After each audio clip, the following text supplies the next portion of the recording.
주님께서 여러분과 함께 요한이 전한 거룩한 복음입니다. 주님 영광 받으소서. 그때 유다인들이 돌을 집어 예수님께 던지려고 하였다. 예수님께서 그들에게 말씀하셨다. 나는 아버지의 분부에 따라 너희에게 좋은 일을 많이 보여주었다. 그 가운데서 어떤 일로 나에게 돌을 던지려고 하느냐? 유다인들이 예수님께 좋은 일을 하였기 때문이 아니라 하느님을 모독하였기 때문에 당신에게 돌을 던지려는 것이요. 당신은 사람이면서 하느님으로 자처하고 있소 하고 대답하자 예수님께서 그들에게 말씀하셨다. 너희의 율법에 내가 이르건대 너희는 신이다 라고 기록되어 있지 않느냐.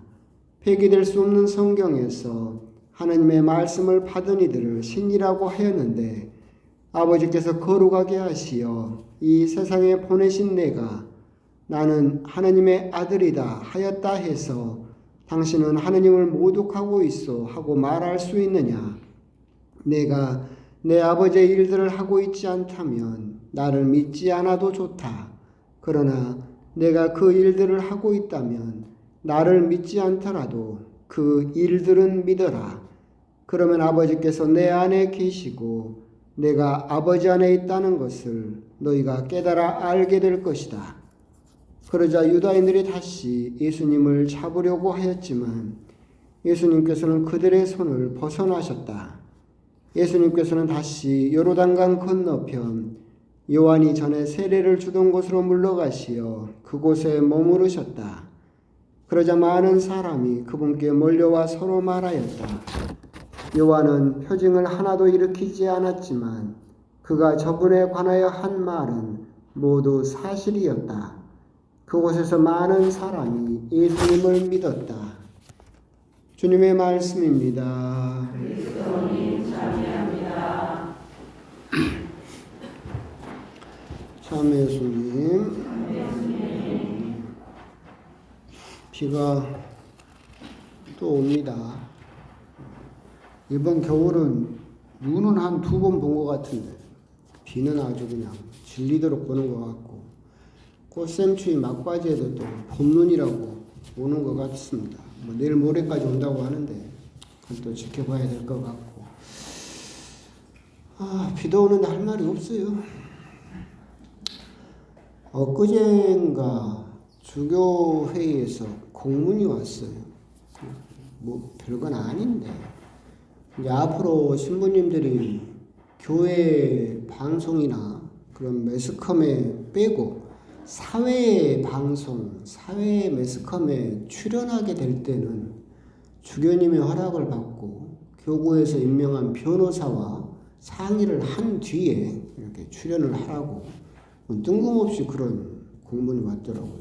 저하고는 뭐 상관은 없지만 아무래도 요즘 이제 신부님들이 이제 사실은 우리 나라에서도 목사님, 스님 뽑아먹다 이제 신부님까지 뽑아먹으려고 요즘 방송에 이제 신부님들이 몇몇이 이렇게 보이시고 근데 와중에 이제 편집이 그렇게 돼서인지 모르겠지만 교회 입장과는 다른 이야기들을 편집해서 이제 재미 삼아서 막 그렇게 한 것이 사람들에게 또 우리 신자들에게 많은 또 오해를 불러 일으키고 있고 그러다 보니까 이제 주교회의에서 그런 부분을 조심시키려고 아마도 그렇게 협의를 하도록 그런 공문을 내린 것 같습니다. 뭐 그런 부분이 아마 이제 그저께 그 어떤 젊은 신부님이 이야기 중에 뭐 애완견한테 세례를 줬네 안 줬네 뭐 그런 것들이 괜히 또 구설수에 올라가지고 그런 것이 있지 않았을까라는 생각도 들고 그래서 그런지 또 그저께 제 동생하고 이야기를 하다가 물어보길래 우리 신자분들도 그런 부분은 좀 이렇게 생각을 해볼 필요가 있겠다라는 그런 생각이 들었어요.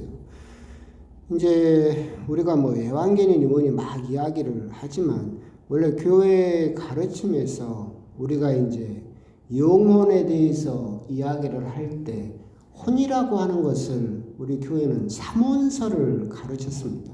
세 가지 혼이 있어요. 원래 이 삼원설은 아리스토텔레스라는 그리스 철학자로부터 시작을 해서 토마스 아퀴나스가 인정을 했고, 그 뒤로도 여러분도 아는 것처럼 이제 이수회를 통해서 우리나라에 천주교가 들어오면서 이것을 한자로 번역을 하면서 천주실이라든가 영혼열작이라든가 이런 책에서 이제 영혼, 혼에 대해서 다루면서 그걸 그대로 이제 우리 신자들에게 가르치면서 한자로 삼혼, 세 가지 혼에 대해서 가르쳤었고, 이것은 물론 믿을 교리는 아니죠. 명확하게 규정된 건 아니고 우리 가톨릭 교회의 교리서에 올라온 건 아니지만 토마스 아퀴나스도 인정했었고, 그렇기 때문에 크게 이렇게 문제가 될 건 없다라고 서로 받아들이는 부분입니다. 이제 혼에는 세 가지가 있는데, 첫 번째 혼이 뭐냐면 생혼입니다. 생혼. 날생자를 써가지고 생혼은 식물에게 있는 혼입니다. 이 식물에게 있는 생혼은 번영하고 자라고 그저 성장하는 혼입니다. 그리고 두 번째 혼은 뭐냐면 각혼입니다. 깨달을 각자를 써서 각혼, 동물들이 가지고 있는 혼입니다. 각혼은 식물이 가진 생혼을 가지면서 동시에 동물들이 특별히 가지고 있는 혼이고, 이 각혼은 어떻게 말하면 느끼는 거죠. 깨달을 각자를 써서. 그래서 희노애락을 알고 어떤 감정을 알고 그런 것들, 이 동물들이 가지고 있는 혼을 각혼이라고 합니다. 그러니까 고통을 피하고 싶고, 그죠? 우리 동물적인 감각이라고 칭하는 거, 배고르고 싶고. 그리고 세 번째 혼이 이제 영혼입니다.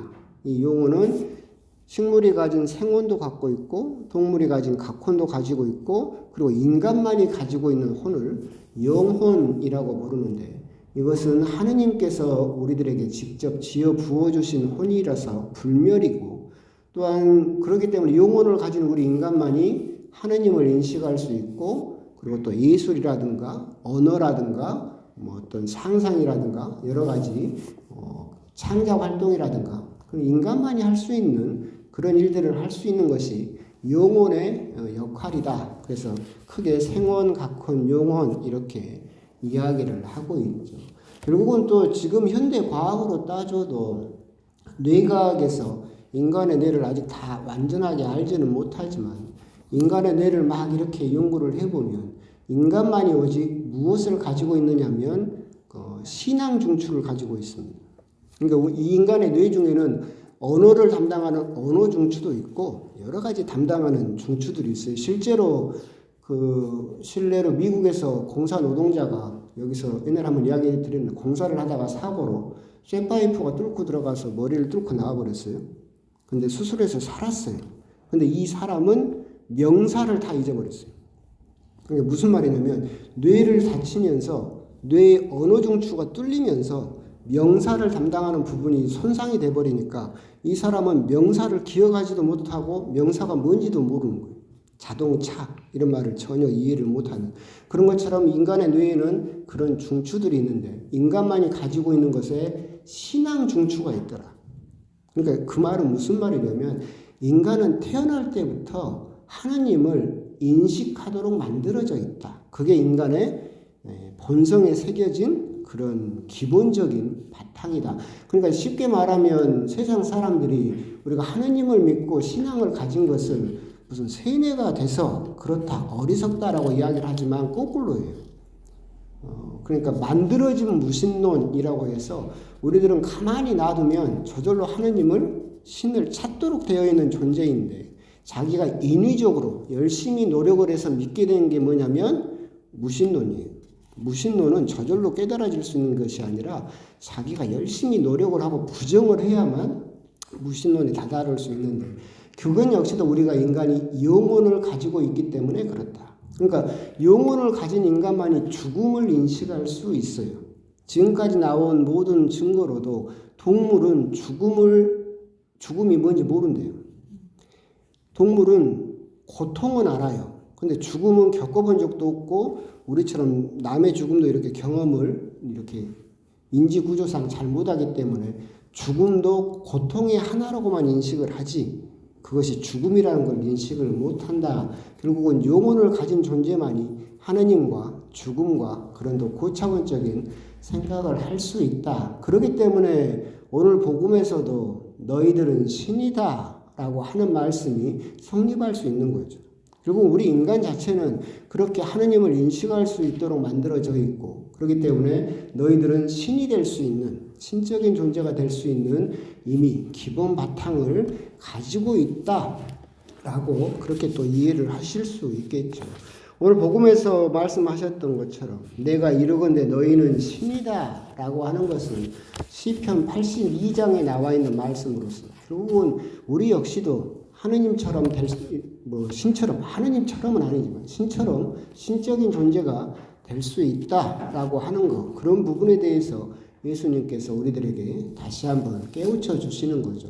결국은 우리가 이제 저번 성경 공부에서도 말씀드렸던 것처럼 아담과 하와가 선악과를 따먹어 버림으로써 그 옆에 있던 생명의 나무를 놓쳐버렸죠. 못 따먹었고 천사가 거기를 지키게 되었고, 근데 잃어버렸던 그 생명의 나무를 예수님께서 다시 십자나무에서 피땀을 흘리심으로써 그 생명의 나무를 다시 우리들에게 가져다 주셨다. 그 생명의 나무의 열매가 뭐다? 성체다라고 말씀을 드렸죠. 그로 인해서 우리들은 점점 하나님을 닮아갈 수 있다. 이런 생각을 이제 여러분들 이제 지금은 천도교라고 부르죠. 동학에서 동학은 이제 구함할 때 나온 종교인데 그 당시에 동학이라고 불렀던 이유가 이미 있었던 천주교가 서학이었거든요. 이걸 보고 이 최재우가 이제 그대로 이제 많은 부분 본따죠. 그러면서 이게 천주교에서 성체라고 우리 신자들에게 먹이는 걸 보고 만든 게 하느님은 밥이다라고 이야기를 하면서 거기서 이제 뭐라고 주장을 하느냐면 시천주, 양천주, 인내천 이렇게 가르쳐요. 시천주는 뭐냐면 천주님을 받아 먹는 거예요. 받아 모신다. 그럼 양천주는 뭐냐면 받아 모신 천주님을 내가 기른다. 기를 양자예요. 그래서 내가 하느님을 받아 모신 하느님을 기르면 인내천 뭐가 되는 거예요? 내가 하늘이 된다. 그렇게 가르치는 게 천도교의 기본 핵심이었는데 사실은 그것을 우리 천주교에서 성체를 받아 먹는 우리들을 보고 그렇게 자기가 체계를 만들었던 것처럼 그것이 사실 온전히 드러나는 것이 우리의 미사고 성체죠.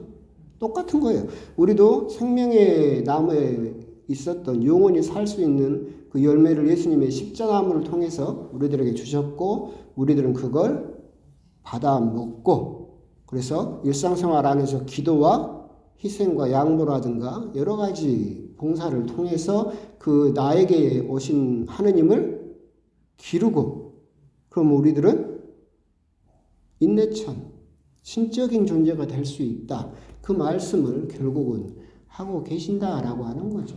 제가 누누이 항상 말씀드렸던 것처럼 미사를 그렇기 때문에 교환의 제사라고 부르는 이유도 그거라고 그랬잖아요. 그러니까 우리가 이제 우리에게 주어진 시간은 한정되어 있다고 그랬죠. 한정되어 있다. 뭐 우리가 태어나고 싶어서 태어난 건 아니지만 시작이 우리의 의지하고 상관없이 시작이 되었고, 그렇죠? 끝은 우리의 의지와 상관없이 언젠가는 끝나게 될 거예요. 우리들은 그게 언제인지를 모르지만 하느님은 아시겠죠. 정해진 시간과 정해진 시간에 갈게 되어 있다. 그러니까 쉽게 말하면 우리의 삶이라고 하는 것은 김밥 한 줄 같다겠죠. 끝이 있고 시작이 있어요. 김밥 한 줄.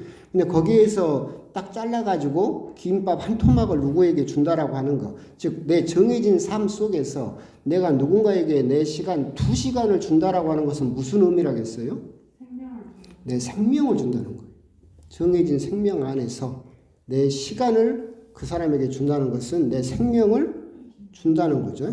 그러니까 미사가 교환의 제사라고 하는 것이 그거예요. 여러분도 지금 비를 뚫고 여기 앉아가지고 하느님에게 뭘 드리고 있어요? 생명을 드리고 있어요. 지금 1시간이라고 하는 여러분의 생명을 하느님께 드리고 있어요. 그러면 미사 중간에 여러분들은 성체를 받아 모시죠. 그러면 예수님의 생명이 여러분에게 흘러가죠.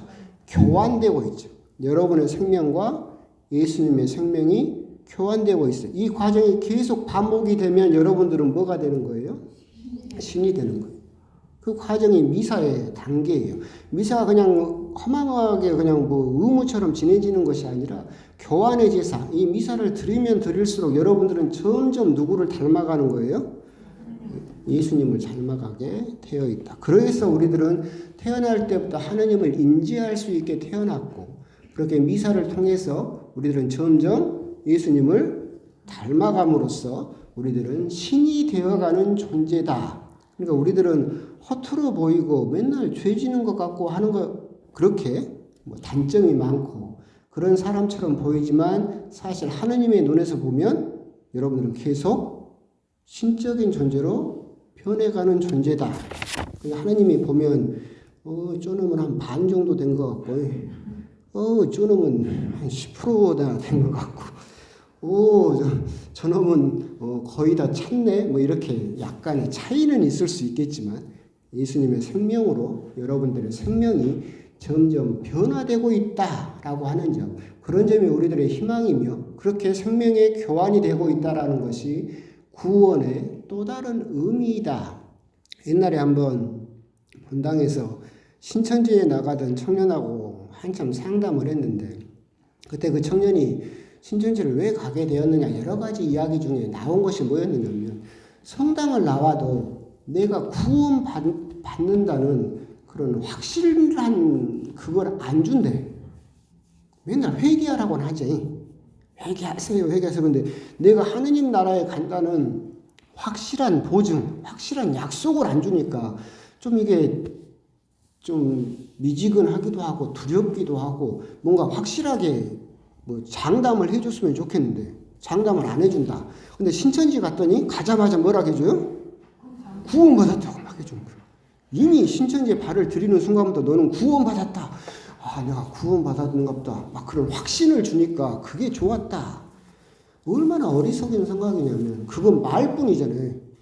아까 말했잖아요. 미사는 여러분들에게 예수님의 생명이 여러분에게 들어가고 있다는 것을 눈에 보이고 손에 잡히고 입에 느껴지게 여러분에게 직접적으로 주고 있잖아. 이것보다 더 확실한 구원의 보증이 있어요?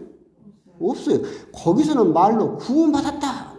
나도 그런 말을 하루에 골백 번도 해줄 수 있겠다. 내가 뭐 여러분 구원받았어요. 그래도 내가 뭐 장담할 것도 아니고 돈만 많이 내. 신천지는 그거잖아요. 그런데 정말로 내가 카톨릭에 대한 믿음 그리고 하느님에 대한 믿음이 있다라고 한다면 미사가 정말로 교환의 제사이고, 그 교환을 통해서 내가 점점 신적인 존재, 예수님을 닮아가고 있다라는 믿음을 갖고 있다라고 한다면 성체만큼 내 구원을 보증해주는 증거는 없어요. 여러분 손에 잡히게 여러분에게 구원을 줘버리잖아. 그렇기 때문에 그런 부분에 대해서 그냥 귀에 달콤한 말들, 그런 말들을 따라가면서 그 확실한 그 구원의 증거, 증표를 여러분들이 놓쳐버려서는 안 된다. 그리고 오늘 너희들은 신이다라는 그 말씀을 묵상하시면서 미사에 대해서도 우리가 조금 다짐을 할 필요가 있다. 그냥 의무감으로 그냥 가야 되니까, 빠지면 성사 봐야 되니까 그런 숙제처럼 미사를 가는 것이 아니라, 미사를 한 번 가면 갈수록 나는 뭘로 변해가고 있는 거예요? 예수님으로 변해가고 있다. 나는 내 스스로를 봤을 때 별로 변한 게 없어요 라고 하는 것 같지만 여러분들은 영적으로 점점 예수님처럼 예수님을 닮아가는 사람으로 변해가고 있다라고 하는 그런 믿음에 대해서 한번 오늘 복음을 통해서 곰곰이 또 묵상을 해보셨으면 좋겠습니다. 아멘.